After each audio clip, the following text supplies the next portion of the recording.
เชื่อฟังก็ขนมครกหมดวันนี้มีวัดเชื่อที่ไม่ฉันกันหนึ่งครกใครจะซื้อมาให้นะนั่นวางไว้ชามนั้นเลยถ้าไม่เชื่อฟังหมดกินอย่างเดียวฉันผักแล้ววันนี้เอาต้องฉันผักโปรตีนขาดวันสองวันไม่เป็นไรใช่ไม่ผักเป็นโปรตีนไข่ก็ฉันอยู่ฉันแล้วอะระหังสัมมาสัมพุทโธภะคะวะพระผู้มีพระภาคเจ้าเป็นพระอรหันต์ดับเพลิงกิเลสเพลิงทุกสิ้นเชิงตรัสรู้ชอบได้โดยพระองค์เองโพธิธังภคะวันตังอภิวาเทมิข้าพระเจ้าอภิวาทพระผู้มีพระภาคเจ้าผู้รู้ผู้ตื่นผู้เบิกบานสวากขาโตภะคะวะตาธัมโมพระธรรมเป็นธรรมที่พระผู้มีพระภาคเจ้าตรัสไว้ดีแล้วธัมมังนัมมัสสามิข้าพระเจ้านมัสการพระธรรมสุปฏิปันโนภะคะวะโตสาวกสังโฆพระสงฆ์สาวกของพระผู้มีพระภาคเจ้าปฏิบัติดีแล้วสังฆังนามามิข้าพระเจ้านอบน้อมพระสงฆ์ท่านธรรมยังพุทธัสสะภะคะวะโตอุปปาทนมัสการังกโรมาเสนะโมตัสสะภะคะวะโตขอนอบน้อมแด่พระผู้มีพระภาคเจ้าพระองค์นั้นอะระหะโตซึ่งเป็นผู้ไกลจากกิเลสสัมมาสัมพุทธัสสะตรัสรู้ชอบได้โดยพระองค์เองนะโมตัสสะภะคะวะโตขอนอบน้อมแด่พระผู้มีพระภาคเจ้าพระองค์นั้นอะระหะโตซึ่งเป็นผู้ไกลจากกิเลสสัมมาสัมพุทธัสสะตรัสรู้ชอบได้โดยพระองค์เองนะโมตัสสะภะคะวะโตขอนอบน้อมแด่พระผู้มีพระภาคเจ้าพระองค์นั้นอะระหะโตซึ่งเป็นผู้ไกลจากกิเลสสัมมาสัมพุทธัสสะตรัสรู้ชอบได้โดยพระองค์เองหันทะมะยังพุทธาภิทุติกัปโรมะเสโยโสตัทธาคโตพระตถาคตเจ้านั้นพระองค์ใดอะระหังเป็นผู้ไกลจากกิเล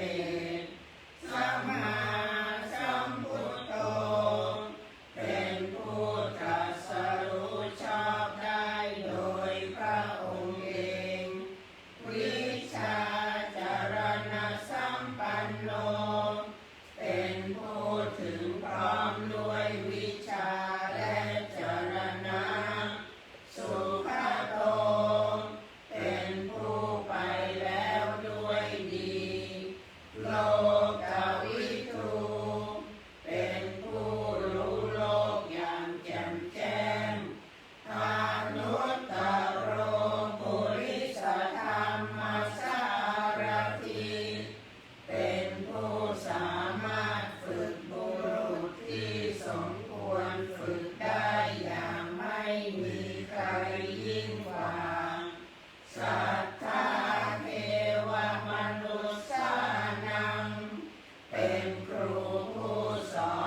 บัติพึงเห็นได้ด้วยตนเอง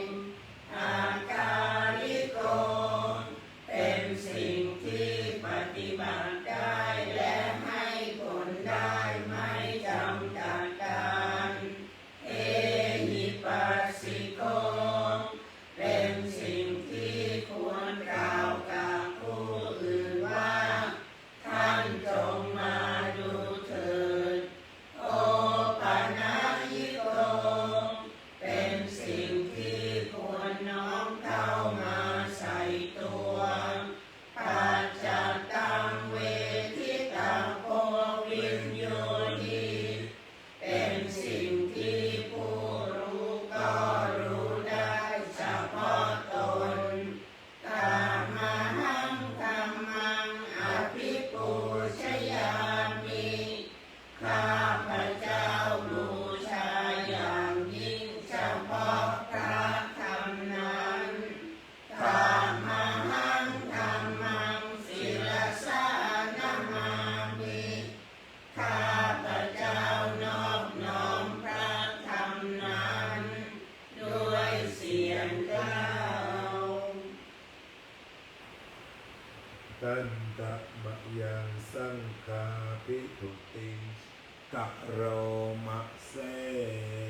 มีข้าพเจ้านอบน้อมพระสงฆ์หมู่นั้นด้วยเสียงกล่าว ก็เปิดไปหน้า 28 อันนี้เป็นหัวใจวิปัสสนา ก่อนจะสวดทักทายพี่น้องจากไทยตรงหน้าปัด124 คนเข้ามาต่อเนื่อง ฉะนั้นวันนี้เราได้สวดกันเท่าไหร่นะ130 คน มาของออทิเนีย124 25 26 27 28 29 30 31 32 คนมาสวดมนต์เช้าวันนี้132 คน เดี๋ยวดูสวดเสร็จได้กี่วิวทีนี้เดี๋ยวสรุปอีกทีขอบคุณทุกท่านนะมาฟังสวดต่อ28อันทะมะยังพัตเตกรัตตกาตาโยปนามะเส อาทิตังนาวาคัมมยานาปฏิตังเขอนาคตังบุคคลไม่ควรตามคิดถึงสิ่งที่ล่วงไปแล้วด้วยอะไรและไม่พึงพะวงถึงสิ่งที่ยังไม่มาถึงยะถาติกัมปริยันตังอาปากัมจะอนาคตังสิ่งเป็นอดีตก็ละไปแล้ว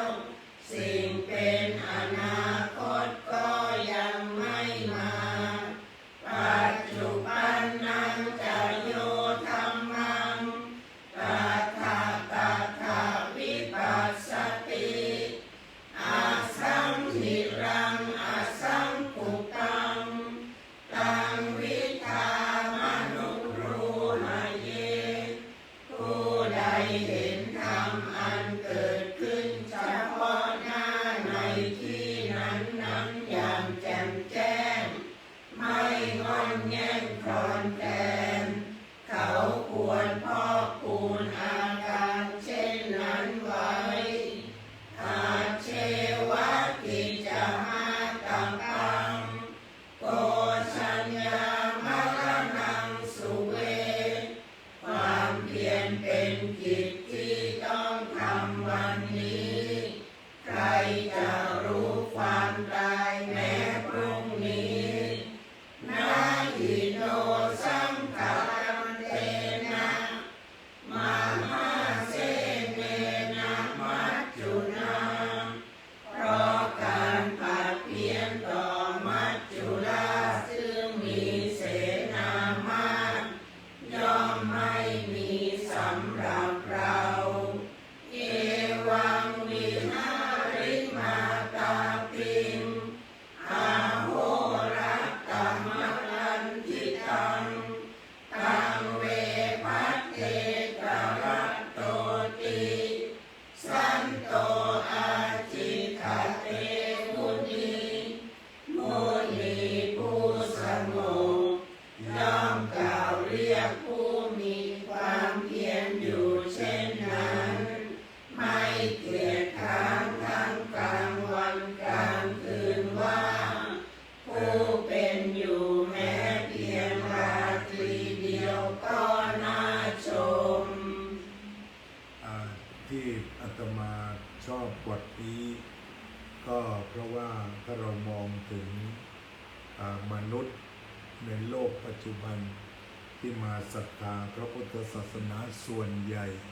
ตามกระแสที่เราอ่านทั้งเด็กทั้งเล็กก็คือปัจจุบันขณะปัจจุบันขณะก็คือบทนี้เนี่ยคือที่มาของสรุปหมดก็ present moment ที่เขาว่าก็คือหัวมันอยู่บทนี้แล้วก็ต่อมาก็คือมาดูคำนี้ว่าสุดยอดอยู่ที่ว่าปัจจุบันนังจะโยธรรมังตัทธะวิปัฏฐาตัทธะวิปัสสติเนี่ยนี่คือตัววิปัสสนาจริงๆสรุปหมดเลยแค่นี้ในทางปฏิบัติ เมื่อจิตสงบแล้วเรานั่งดูอะไรก็ ตัทธะตัทธะวิปัสสติ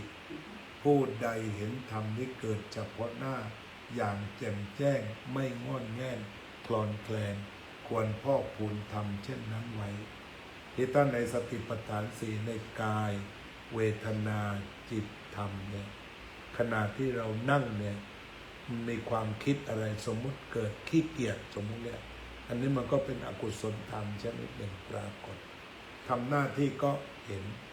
นเฉพาะหน้าคือไม่ต้องไปคิดปรุงเห็นอ๋อนี่ขี้เกียจแล้วนะเอาเบื่อมาอันนี้เบื่อนะปีติมาโอปีติแล้วก็คือดูไปแบบนั้นบทนี้พิเศษมากเป็นวิปัสสนาคืออยู่แค่นี้ทีนี้สรุปก็คือหนึ่งปัจจุบันกันเนี่ยก็ดังที่ได้อธิบายบอกเหตุผลด้วยนะเนี่ยเพราะว่าไม่ควรคิดถึงด้วยอะไรถ้าเป็นอดีตนี่คืออะไรไม่ต้องคิดเลยก็พอกันเพราะอะไรอดีตก็ละไปแล้วเนี่ยให้เหตุผลด้วยอนาคตก็ยังไม่มาฉะนั้นจริงสุดคือปัจจุบันเพราะฉะนั้นบทนี้เป็นบทที่วิเศษมากทีนี้ต่อมาเรามาดูเรื่องว่าความเพียรที่จะต้องทำวันนี้ก็จริงๆแล้วไม่ใช่เป็นคำดุร้ายอะไรความเพียรเนี่ยก็คือเพียรดูสองบรรทัดบนคือดูปัจจุบันว่างก็ดูปัจจุบันโยมปลูกผักก็อยู่กับปัจจุบันรดน้ำก็อยู่กับปัจจุบันไม่อยู่กับอดีตใช่ไหมฉะนั้นที่โยมขยันทำงานทั้งวันก็จับตัวนี้ใส่เข้าไปปกพอเลยก็งานเดินหน้าต่อไปผักสวยงามต่อไปจิตงามด้วยผักงามด้วยจิตงามด้วยมะเขือเทศงามด้วยใช่ไหมตั้งแต่ตอนนั้นโยมก็เกี่ยวตั้งแต่ตอนนั้น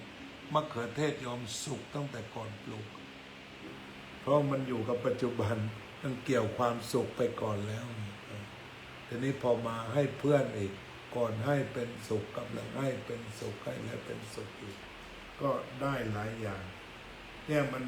อย่างความสุขที่ท่านเจ้าคุณประยุทธ์พูดเนี่ยอาตมายกตัวอย่างโยมบ่อยเลยท่านเจ้าคุณประยุทธ์บอกว่าสุขสร้างสรรค์จำได้ว่าโยมในวัดเรานี่โยมสร้างสรรค์ที่สุดดู YouTube ขนมอะไรอร่อยโยมก็สร้างมาทันทีเกินนะกล้วยในทำมาได้ทุกชนิดไม่ว่าจะกล้วยอะไรพัฒนาได้หมดแล้วก็ไม่ใช่กินเองก็มาแจกเพื่อนเนี่ยที่หลวงพ่อประยุทธ์เรียกว่าบุญญาสุขก็คือจะสุขสร้างสรรค์ก่อนเนี่ยทุกคนวันนี้ก็สร้างสรรค์กันมาก่อนสร้างสรรค์สลัดปรับปรุงเปลี่ยนแปลงนะสร้างสรรค์ผัดสร้างสรรค์อะไรสร้างสรรค์แกงเขียวหวานยังมาไม่ถึงอาจารย์สร้างอยู่เนี่ยสร้างสรรค์เนี่ยแล้วทีนี้พอทำแบบนี้มันสุขหลายขั้นไงสุขตั้งแต่เริ่มก่อนแล้วพอเป็นสุขสร้างสรรค์และสุขแบ่งปันมันได้ตั้ง 4-5 อย่างที่มาวัดเนี่ยที่เขามาวัดกันเนี่ยทีนี้พระพุทธเจ้าเสริมว่าเนกาสีลัพเตสุขังกินคนเดียวไม่เป็นสุขอีกใช่ไหมก็พามาแบ่งเพื่อนชีวิตโยมที่มาก็ปฏิบัติธรรมทั้งหมดไงไม่มีตรงไหนที่ไม่ปฏิบัติแต่ว่ามันมีหลายข้อกันมันมีหลายซอกหลายมุมธรรมะฉะนั้นที่ใครบอกว่าพูดแล้วปฏิบัติบางก็ทำอยู่เนี่ยก็ปฏิบัติพอเหยียบวัดปั๊บก็ปฏิบัติเลยจับครกปั๊บก็ปฏิบัติจับตะหลิวปั๊บก็ปฏิบัติถ้าเรียกว่าเราปิดแก๊สถูกนั่นแหละคือปฏิบัติธรรมทีนี้ถ้าเราลืมปิดแก๊สแล้วนึกได้เนี่ยก็ปฏิบัติธรรมนะสติแปลว่าความระลึกได้แต่อย่าให้เผาบ้านก่อนนั่นเองยอมลืมปิดแก๊สเนี่ยแล้วก็นึกได้งั้นการปฏิบัติธรรมเคยลืมกุญแจอย่างเงี้ยนั่นแหละพอลืมกุญแจปั๊บนึกได้ธรรมะมานะเพราะว่าสติแปลว่าระลึกได้ปฏิบัติตามตลอดเวลาลืมกุญแจน่ะดีนักสติพิ้วว่าเลยสัมปชัญญะพิ้วที่อีกบทหนึ่งเมื่อวานไปเดินกับคุณณเดชน์ก็มาคุณเดชน์ไปเดินกันแล้วก็คุยถึงเรื่องโยมเรนู มันเข้าบทสวดบทนี้โยมเรนูวันที่จากเนี่ยเช้ามากินกาแฟสนุกสนานกับคุณเดชพอ2 ทุ่มก็มารับสามีที่ทำงานที่ร้านอาหารออกมาก็รถชนแล้วก็ยังไม่ได้เสียตอนนั้นพาไปโรงพยาบาลยังจับมือลูกยังคุยยังอะไรเนี่ยแต่มันมาเสียตอนใกล้เที่ยงคืนเพราะเขาจะผ่าตัดแล้วก็มันเกิดอะไรที่จะเอาเลือดออกมาไม่ได้มันเรียกว่ามันเกิดอะไรก่อนแกว่าเนี่ยแล้วอีกเช้าก็เสียไปนั้นเห็นหน้ากันคุยกันเพราะนั้นความไปอย่างรวดเร็วมันก็เกิดมีคนใกล้ตัวเราอะไรตัวนั้นฉะนั้นบทนี้เป็นสัจธรรมทั้งหมด สำคัญมากเลยบทเดียวพอเลยในชีวิตของแฟนสไปซอสไป กาแฟกับกล้วยกำลังหุ่นงาม ใช่กินกาแฟกับกล้วย2 ลูกกาแฟ1 แก้วใช่ได้มากคนละหุ่นเลย ใช่นึกหน้าเขาตอนนั้นแหละใช่เสียชีวิต เดี๋ยวก็พอรถชนเสร็จนะฮะก็ไม่ได้ข่าวว่าเสียคาที่ไม่มีอะไรหักเลยก็พาไปแต่มันรวนภายในมันสัก3 ชั่วโมงคุยกันลูกกับอะไรเรียบร้อยไม่ถึงสั่งเสียด้วยซ้ำไปก็คือดูอาการเดี๋ยวก็หมอจะผ่าตัดแล้วอะไรแล้วจะเข้าห้องผ่าตัดก็คุยกันดีแล้วก็ไปซะก่อนผ่าตัดอย่างไรก็ตามธรรมะนี่ก็บอกว่าไปได้ทุกเวลาไปได้ตลอดนอนติดเตียงก็มีป่วยไปเรื่อยๆก็มีหรือว่าพรุ่งนี้ก็ไปแล้วก็มีเนี่ยใครจะรู้ว่าจะตายวันพรุ่งนี้เอานับไปหน้า3 หอบเลยแกงเขียวหวานแกงเขียวหวานเลยใช่ป่ะไม่เอาเสร็จเลยไม่ใช่ฉันบอกไปแล้วเพิ่มเสร็จก็ฟังตามข่าวที่ส่งมาไงดีกว่าทีนี้พี่น้องจะได้รู้กันเลยมีสักการเอานะท่านดามยังสัพพะปฏิภาณทางตาโยปนามาเสปุญญสิทา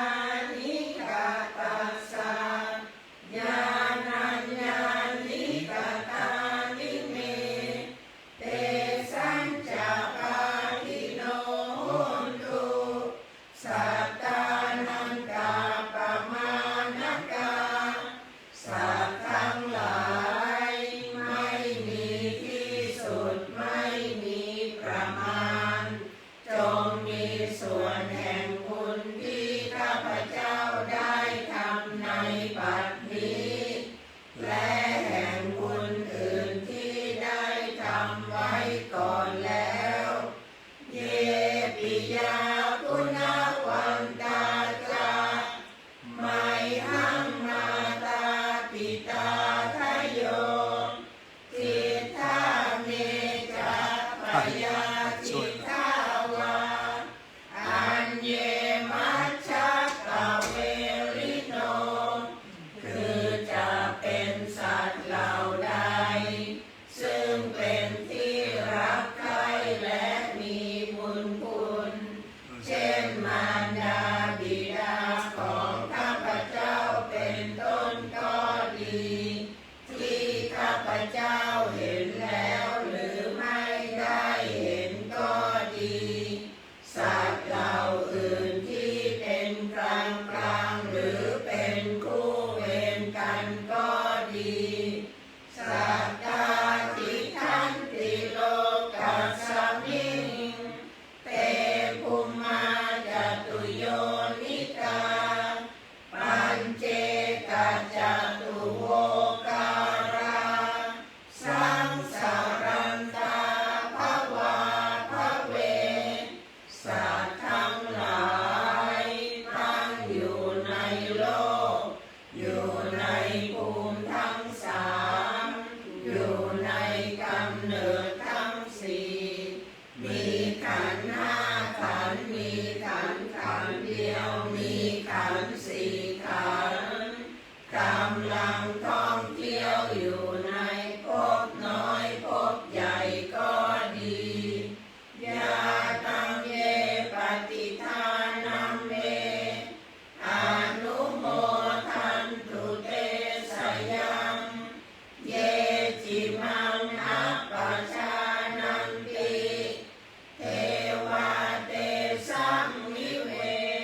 ยุง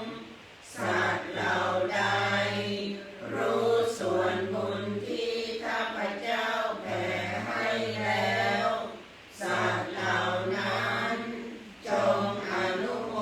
ทนาเองเถิดส่วนสัตว์เหล่าใดยังไม่รู้ส่วนบุญนี้ขอเทวดาทั้งหลายจงบอกสัตว์เหล่านั้นให้รู้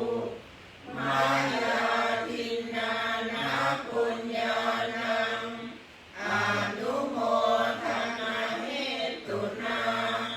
สัพเพสัตตาสัทธาโหนตุอาเวราสุขาชีวิโตเขนะปัจจันจะปะปนตุเตสาสาสิจตังสุภาเพราะเหตุที่ได้อนุโมทนาส่วนบุญที่ข้าพเจ้าแผ่ให้แล้วสัตว์ทั้งหลายทั้งปวงจงเป็นผู้ไม่มีเวรอยู่เป็นสุขทุกเมื่อจนถึงบทอันเกษมกล่าวคือพระนิพพานความปรารถนาที่ดีงามของสัตว์เหล่านั้นจงสำเร็จเถิด อรหังสัมมา สัมพุทโธภะคะวาพุทธังภะคะวันตังอะภิวาเทมิ สวากขาโตภะ ภะคะวะตาธัมโมธัมมังนัมมัสสามิ สวปฏิปันโนภะ ภะคะวะโตสาวกสังโฆสังฆังนะมามิ แต่เพื่อเป็นการทำบุญต่อเนื่องเชิญทางฝั่งอเมริกาถวายสังฆทานนี้ทางฝั่งไทยก็อนุโมทนาบุญกันนะนะโมตัสสะภะคะวะโตอะระหะโตสัมมาสัมพุทธัสสะนะโมตัสสะภะคะวะโตอะระหะโตสัมมาสัมพุทธัสสะนะโมตัสสะภะคะวะโตอะระหะโตสัมมาสัมพุทธัสสะอิมานิมายังพันเตภัตตานิสัพปริวารานิภิกขุสังฆัสสะโอโนชยามะสาธุโนพันเตภิกขุสังโฆอิมานิภัตตานิสัพปริวารานิปฏิคันหาตุอัมหากังทีฆรตังหิตายะสุขายะข้าแต่พระสงฆ์ผู้เจริญข้าพเจ้าทั้งหลาย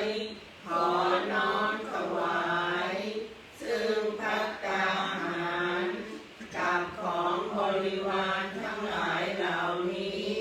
แด่พระภิกษุสงฆ์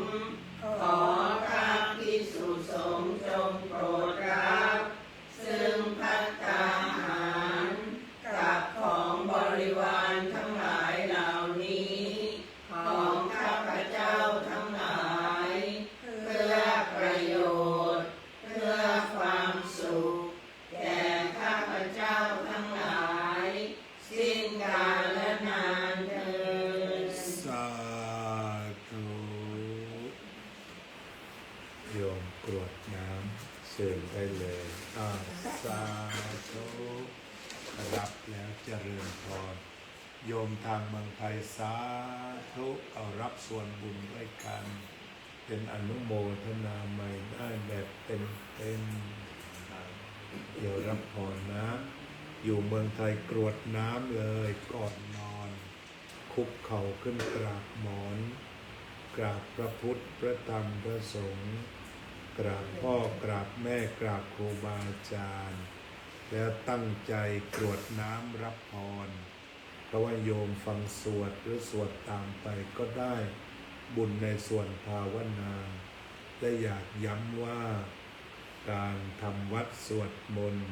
คือการทำความดีทางกายวาจาใจครบถ้วนเป็นการเดินในอริยมรรคมีองค์8ครบถ้วนศีลสมาธิปัญญาครบถ้วนบัดนี้บุญได้ปรากฏแล้วระลึกถึงบุคคลใดก็อุทิศได้เลยยัตถาวาริวหาปุราปริปุเรนติสาภรังเอวะเมวะอิโตทินังเปตานังอุปาปติอิทิตังปฏิตังตุมหังทิปเมวะสมิจจโตสัพเพปุเรนโตสังกัปปาจันโทปนรสโสยถามณิโชติราโสยถาสัพพิติโยวิวัจจันโตสัพพะโรโควินัสสตุมาเตภวัตวันตรายโยสุขีทีคายุโกภวะอภิวาทนาสีลิสะนิจจังวุธาปัจจายโนจัตตารโอธรรมาวัฏันติอายุวันโนสุขังพลัง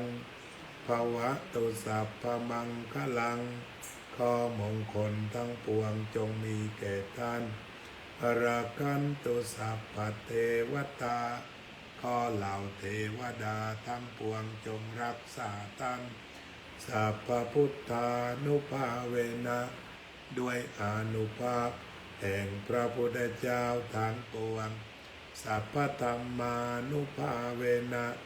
ด้วยอานุภาพแห่งพระธรรมทั้งปวงสัพพสังฆานุภาเวนะด้วยอานุภาพแห่งพระสงฆ์ทั้งปวงสัทธาโสติภวันตุเตข้อความสุขสงบเย็นความเจริญรุ่งเรืองจงมีแก่ท่านทุกเมื่อเทอญ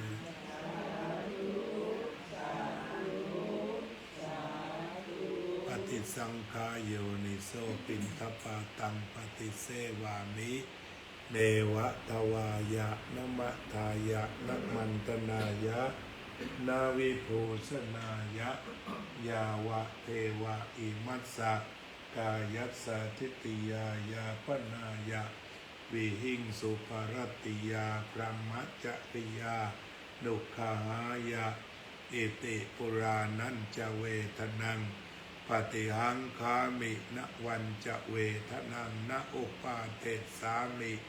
ยาตราจะเมภวิสติอนวัจจตาจะภาสวิหาโรจาติก็ทางประเทศไทยคงจะตีหนึ่งกว่านะพุทโธกันก่อนนอนเข้านอนพุทเข้าโธออกพุทเข้าโธออกสติคอยบอกว่ารู้ตื่นเบิกบานฝึกแล้วฝึกอีกฝึกจนชำนาญรู้ตื่นเบิกบานทุกลมหายใจนอนหลับฝันดีตื่นสบายทุกคนส่งนอนด้วยส่งวันไทยมีคนมาร่วมสวดมนต์รวมไปมา 1,800 คนนี่คือ 1.8 เทขอบคุณทั้ง 1,000 กว่าคน